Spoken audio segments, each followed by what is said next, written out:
Radu is a technology enthusiast working as group head of cloud delivery for Endava.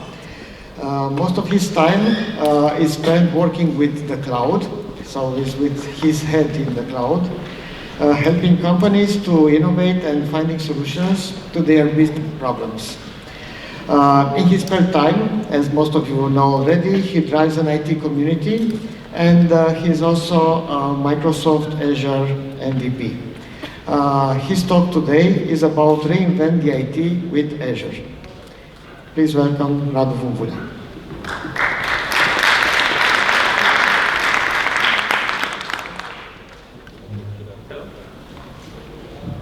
Okay, hello everybody. I think that the hardest things for me today wouldn't talk about cloud, would be about being a blocker between the session and the lunch. So I'll try to finish a little bit before 1 to not have the lunch queue too long. So let's start. This is the first technical session, or a little bit of commercial one. On this track, and let's see how to reinvent IT with Microsoft Azure. And here the biggest challenge was the following: I had and have to present some Microsoft Azure feature, but I said without any kind of context it'd be pretty hard. So we'll start from a business use case for one specific use case from the financial sector, and we'll see how Azure can help us to improve the way how we do business. And before jumping to the problem, Mark Daniel said the only constant in the technology industry is change. If you don't change, if you don't redesign, re-architecture, rethink about how we do business, we might lose. So this means that we need to reinvent ourselves every few years, few months even, and so on. This is why each application have a life cycle. 5 years, 10 years, 15 years, 20, and so on. And think about that at this moment in time, 80% of the enterprise workload will be in the cloud in 2020. So this means that from cloud point of view, this is a very big opportunity to think about how current system could run partially or fully inside the cloud, inside Microsoft Azure. From the financial services point of view, 70% of the company at this moment in time are only looking at the cloud, maybe doing some POCs, some MVPs and so on. But the most of the hardest workload that they have, it's still on premises or some on private cloud provider, let's say this way, that are not very big, and they are just now thinking about, okay, how I could do the next step, how I could really go on a public cloud that could provide me better services with a much better cost.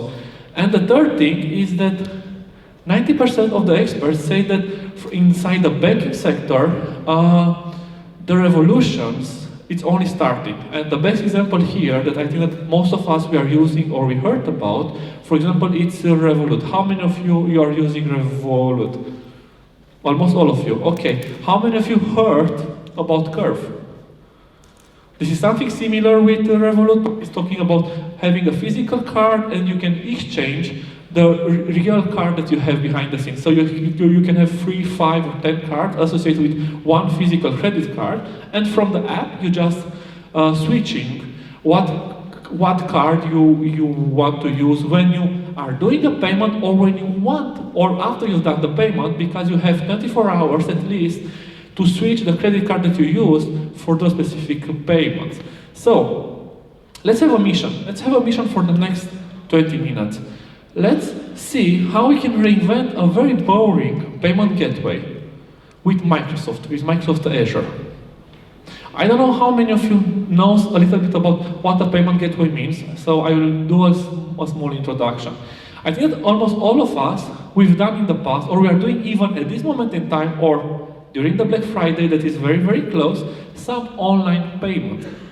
When we do an online payment, when we enter our credit card informations inside the website, the web application itself and the e-commerce shop from where we usually by the product that is not the one that is processing the payment itself. Usually, somebody intermediate called a payment gateway take our credit card information, validate them through the credit card provider like Visa, MasterCard, going to the bank. After that, it's going to the merchant, doing the payment to them, block our money, and so on. So the flow is pretty complex. And in most of the cases, these kind of payment gateways are company itself. They don't have e-commerce application in front of them. They're just platform that is used behind the scene. There are some exceptions, and one of the exceptions, for example, is Uber. Because the volume and the amount of money that flows through Uber each day, it's huge. They have their own payment gateway behind the scene. But this is an exception. Usually, you just go to a third party that can offer these services and you buy them. The blueprint of a payment gateway looks something similar like this. You have the front end with the UI and with the REST API. You have some units that do computation from a different point of view. The most interesting one that we might tackle a little bit today are the onboarding part. Basically, when a new merchant is popping up, you need to manage this. The tokenization, and we'll see later on why important and what is the biggest challenge during tokenization. The payment, the connectors with all different third parties, services, merchant, and so on. The third thing is the store itself, where you need to store a lot of sensitive data in a very secure way, and on top of that, a lot of data that is stored updates very, very often. So you need to find cheap ways of doing this. The fourth one that we have on the bottom left is let's say the CI/CD pipeline and the thing that you need to take into account when you want to have the full automatic life cycle of the application. And the last thing is the internal front end. Basically, merchant needs to be able to access the platform, needs to see how many payments are already done, how many of them are paid. If somebody required their money back, and they might want to handle this manually, or to see exactly what is the cash flow, and so on. So there are a lot of things here. We'll have time to tackle only 4 or 5 of them. And I will start pretty light with a very simple one, computation. The most classical approach for computation, especially in the financial and in the payment gateway, used to be virtual machines, physical machine that had on top virtualization. After that, things started to change a little bit, and we see more and more microservice approach, but still on-premises system, not on the public cloud. And now the thing changed, because we don't have only microservices. We have, for example, serverless, and the most interesting thing that is happening now, that we have a lot of payment gateways customers that are coming and requiring, okay, I'm fine with public cloud, I don't have any kind of problem with that. It's already PCI DSS compliance and all the other regulations are all checked. But why not going full on a serverless approach? Why not using fully Azure functions, or as much as possible, use Azure function and the serverless approach, and only where necessary, go to a more classical approach, but not on a Kubernetes or a cluster that they need to manage themselves, their cluster. For example, with Azure Container Instances, all the cluster itself is fully managed by Microsoft. You just deploy the instances, and where is needed, you have Azure function with the serverless. For example, things like tokenizations, where are executed for a very short period of time each action, and you don't have a state, running inside Azure function is great. For payment and onboarding processes can be a little bit longer, can be more complex. Until now, microservice approach, for example, Azure Container Instances was a very good idea. Now with the last announcement, for example, that happened last week at Microsoft Ignite, where we have the actor models and the actor concepts on top of Azure function, basically we can have a stateful instances inside serverless, and we can have different actors, different instances for each object that we have inside our application, it's very easily now to modulate a payment by itself with all the states, with full different behavior, fully inside Azure functions. Now, computation is a pretty classical thing. Now, a little bit more complex and challenging is transaction storage.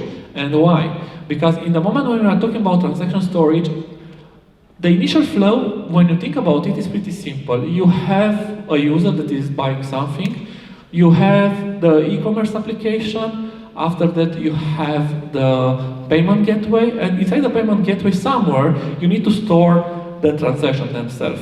Now the thing that we many times I forget about, and is not all the time visible, is that a transaction that is written one time in a specific store will not have the state the same for too long period of time. So this means that the state of the transaction will change very, very often. Initially, the state can change after only a few seconds, from, for example, from the moment when is authorized, can be changed very fast to charge, to commit. If you realize in 5 minutes time that you want to do a cancel and you want your money back, then he will go in other states and so on. So basically the new transaction needs to change very, very, very fast. What were until now the classical approaches were, for example, using Cassandra DB or using MongoDB or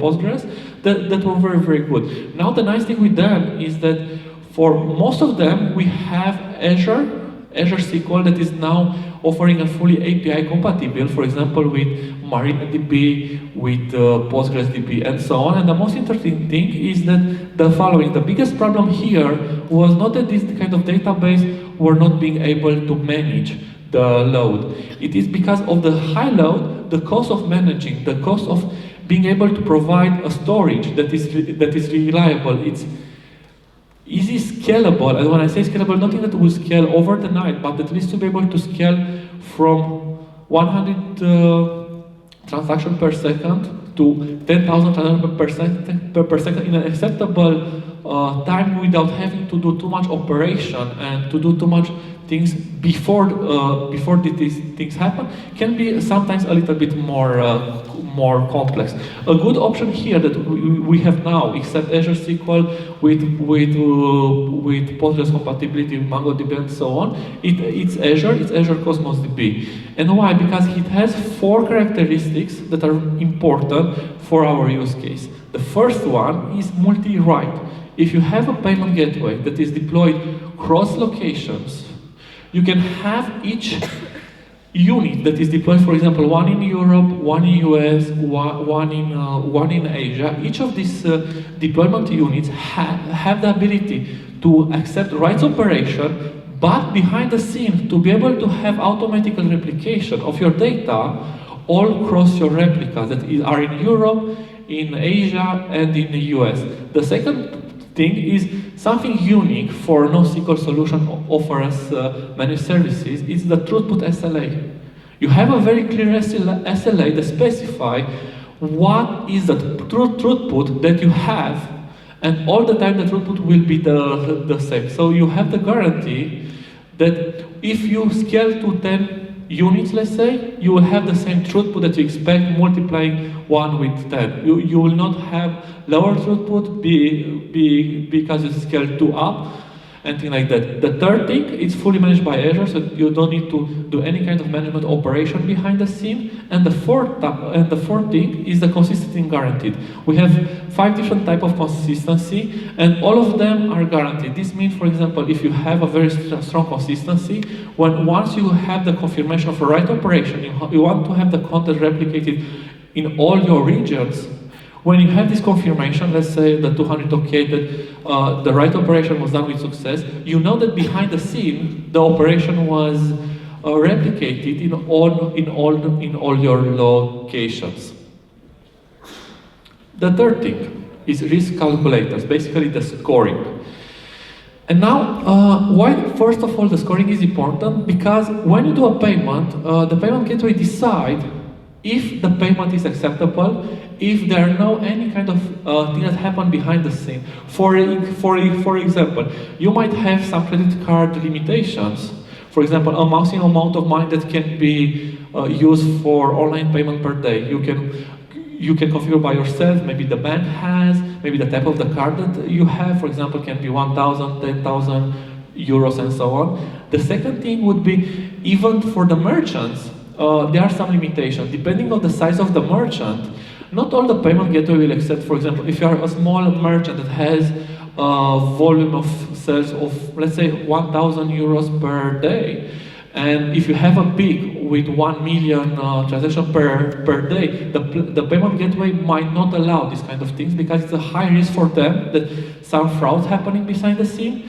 And if the merchant will not exist in 10 or 15 days time, the payment gateway usually take the risk to be able to do the refunding back to the user that done the payment. And the third thing, there might be some bugs in the system. So you need all the time to have different systems that needs to monitor the behavior, to see what are the card limits, what are the merchant limits, and to do some heuristic analysis in sometimes to decide, do we accept this payment or not, based on the user behavior, based on other kind of information that can be collected related to the credit card, or even related to the location and the PC that is doing the payment.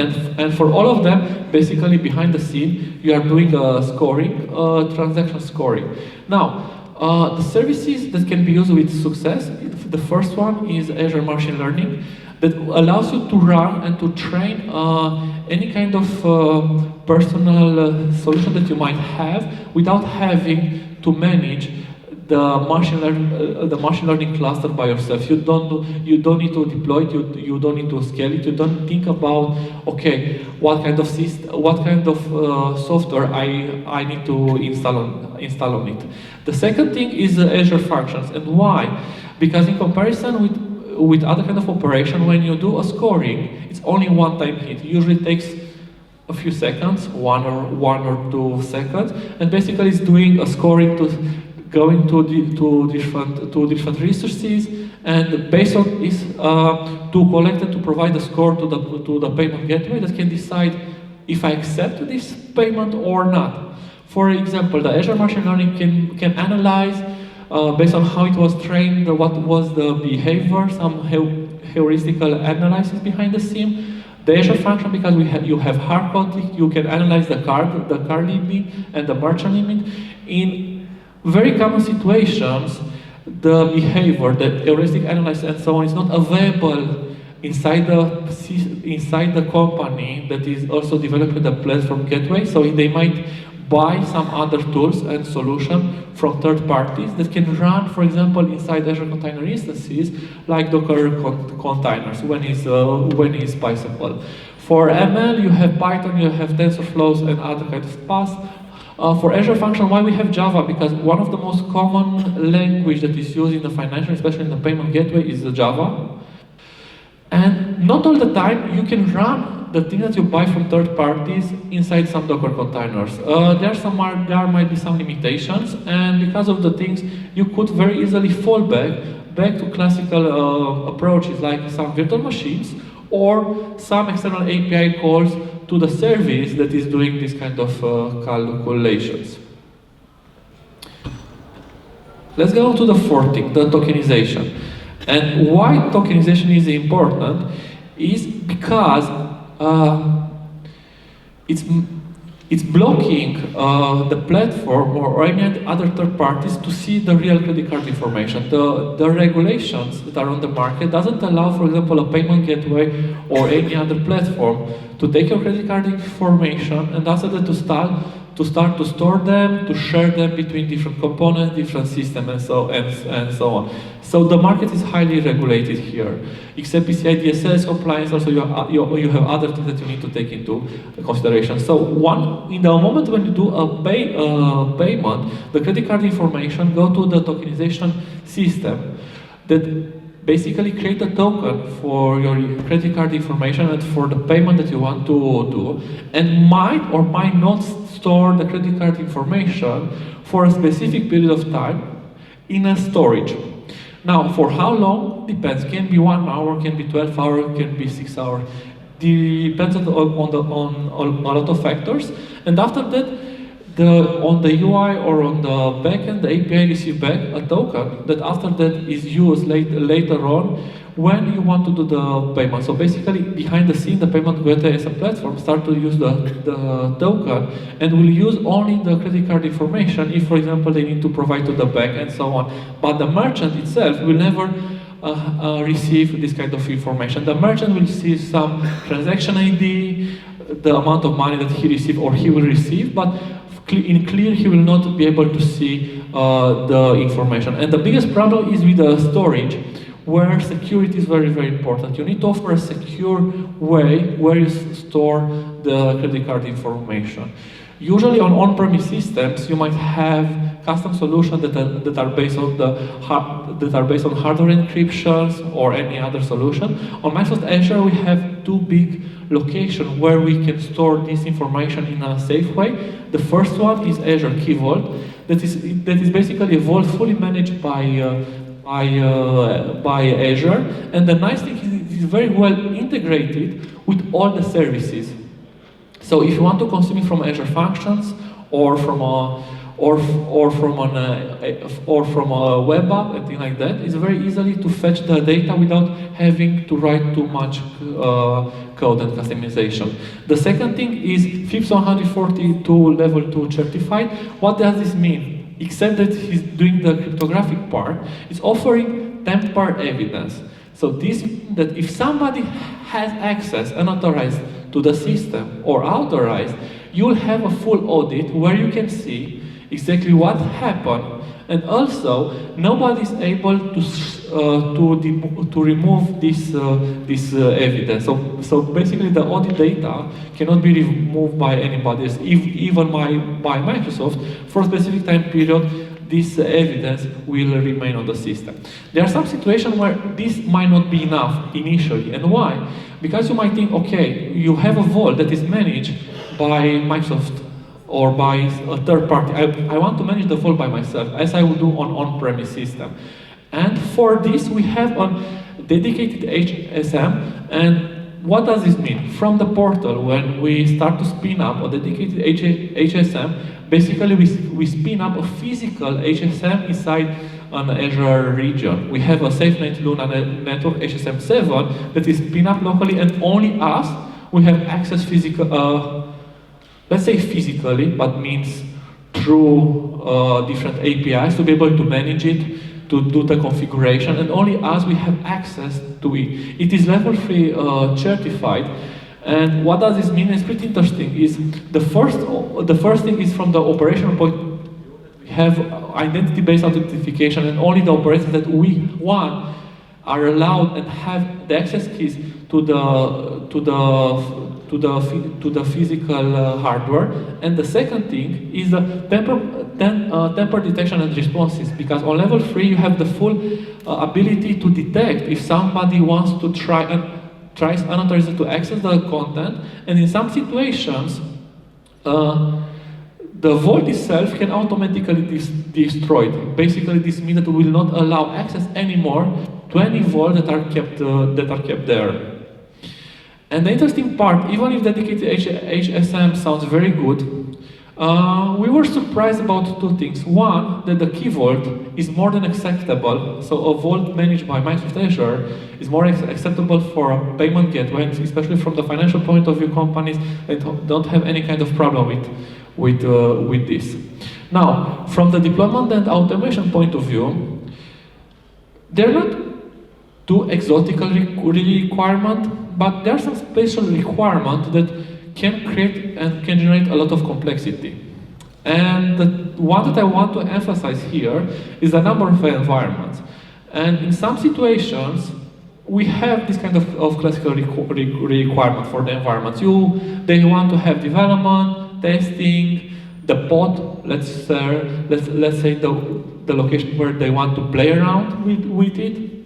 You have a pre-prod environment, and usually after that, how many environments you might have? One or two, maybe an integration one, and the production. But the funny thing is, after pre-production, you might have 3 or 4 additional environments. You might have the staging, the production ready, and the production. So basically, you have more than 4 or 5 environments that needs to be fully managed. And to be able to do something like this, it is mandatory, for example, to have infrastructure as a service in place to try to remove any kind of human interactions. And in general, these kind of things sounds very good, but will become a blocker in the moment when you start to implement this. And why? Because having infrastructure as a service fully requires a lot of initial time to be able to build, to write the scripts, to do the fully automation on top of that. And a very good solution here is Azure DevOps. And why? Because you can have the fully life cycle of the application fully managed from the repository, from the location where you store your code, to the artifacts themselves. And here the nice part is all of them are fully integrated. And for example, if you have a custom system, or you use some custom solution and software that is not supported fully by Azure DevOps, it's very easily to install the agent on a physical machine or on an Azure VM or anywhere else. And from that on the agent itself, you can start to configure itself and to run some parts of the flows that you want to have some customization on top of that. One more thing that I would like to mention about the Azure artifacts, and we should remember that the nice part with Azure artifacts, if we define also some policies on top of that, is that it is allowing us to have the full versions that we build or we deployed on our own software product. And what does this mean? For example, if you end up with a customer that is reporting a bug or an issue for a software that you already delivered a few months ago, and you ask yourself, okay, where the hell I can find that specific build? You might go back to the repository, do the rebuild again, and after that to try to test, but there things might change. Here with the Azure artifacts, you have all these versions stored in only one place, and it's very easily to know all the time what is the latest one that could be used by other teams. But also at the same time, you have the full version. Now, to wrap up, something that we should remember is the first thing is from the managed services point of view, almost all the services that we can now use are fully managed by Microsoft Azure. This means that the infrastructure part, the correction is less and less. So the effort from this point of view, it's lower. We should try to look at services that are close as possible to software as a service or platform as a service. And it seems that at least for the financial sector, and this is impressive, that they are more and more open to go and manage a software as a service solution. Try to fully rely on cloud services.